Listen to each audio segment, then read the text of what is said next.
Hi students, welcome to Digital E-Learning under the Department of Collegiate Education. Dear students, this lecture is for 5th Sem BCom. I am taking the subject Accounting for Managerial Decision. Today's topic is Ratio Analysis, Unit 4, Session 39. Students, learning objective of this session is to acquire practical knowledge on various ratios of both income statement and balance sheet. Session outcome is students will be able to know that combined ratios deal with the relationship between items or groups of items contained in both profit and loss account and balance sheet. They generally indicate the operational efficiency of the business.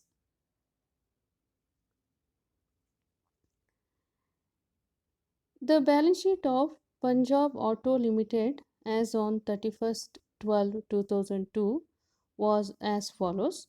From the above, compute A. The current ratio, B. Quick ratio, C. Debt equity ratio, and D. Proprietary ratio.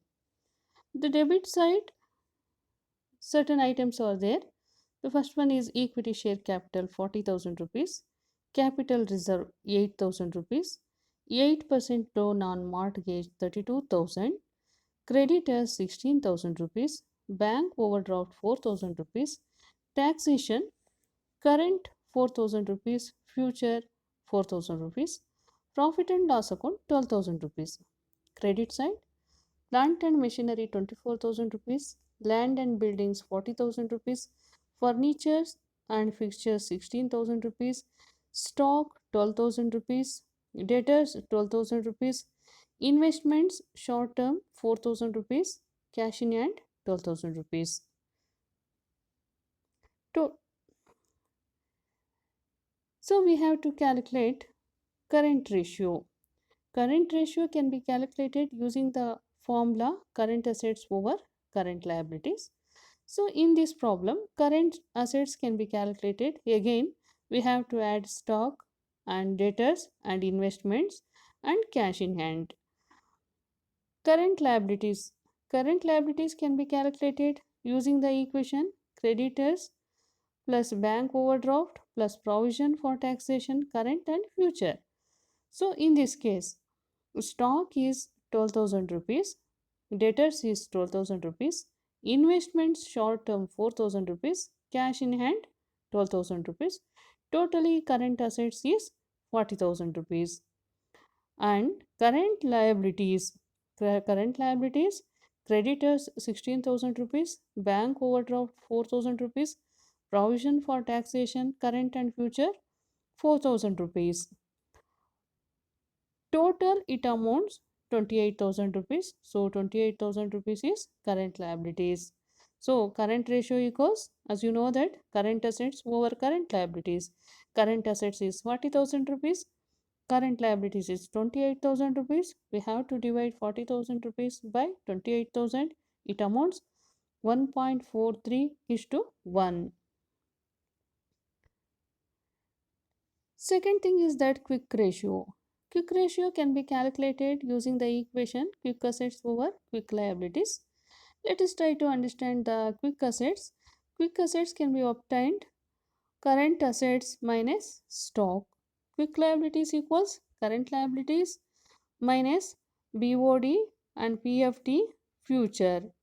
So quick assets equals current assets minus stock. Current assets is 40,000 rupees, stock is 12,000 rupees. 40,000 rupees minus 12,000, it amounts 28,000 rupees. So 28,000 rupees is the value of quick assets. Quick liabilities equals 28,000 minus 4,000 minus 4,000. Totally it amounts 20,000. So quick ratio can be calculated by using the equation quick assets minus quick liabilities. So quick assets 28,000 divided by 20,000, it amounts 1.40 is to 1. Next one. Debt equity ratio. Long term debt liabilities and shareholders fund, LTL, long term liabilities equals debentures plus long term loans. SHF, it means shareholders fund equals equity share capital plus reserves and surplus plus preference share capital minus fictitious assets. So in this problem, long term liabilities equals 32,000 rupees.